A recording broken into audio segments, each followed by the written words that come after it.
সঙ্গীত শিল্পী দিলশাদ নাহার কণার বিবাহ বিচ্ছেদের ঘোষণা নিয়ে বর্তমানে আলোচনা চলছে।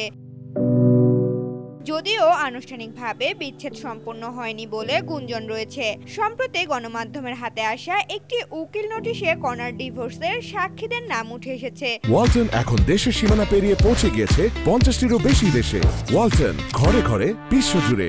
এই নোটিশে দেখা যায় কণার ঘনিষ্ঠ বন্ধু চিত্রনায়িকা নুসরাত ফারিয়া এবং গোলাম মোর্শেদ নামের একজন ব্যক্তি সাক্ষী হয়েছেন। কণা ও নুসরাত ফারিয়ার বন্ধুত্ব দীর্ঘদিনের। কণার স্বামী গোলাম মোহাম্মদ ইফতেখারের সঙ্গে ফারিয়ার ভালো সম্পর্ক ছিল এবং তাদের তিনজনকে বিভিন্ন সময় একসাথেও দেখা গেছে।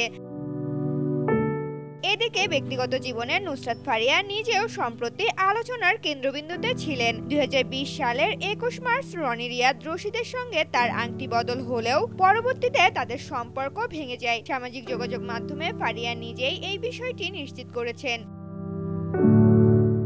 এছাড়াও গত 28 মে জুলাই আন্দোলনে ভাটারা থানার একটি হত্যাচেষ্টা মামলায় 207 নম্বর অভিযুক্ত হিসেবে তাকে শাহজালাল আন্তর্জাতিক বিমানবন্দর থেকে গ্রেপ্তার করা হয়েছিল। থাইল্যান্ড যাওয়ার সময় ইমিগ্রেশন চেকপোস্ট থেকে পুলিশ তাকে গ্রেপ্তার করে। অবশ্য পরে তিনি জামিনে মুক্তি পান।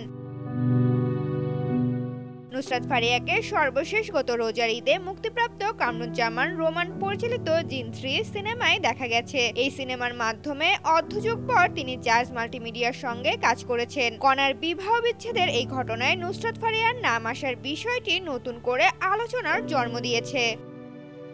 ঋতুপর্ণা, জনকণ্ঠ।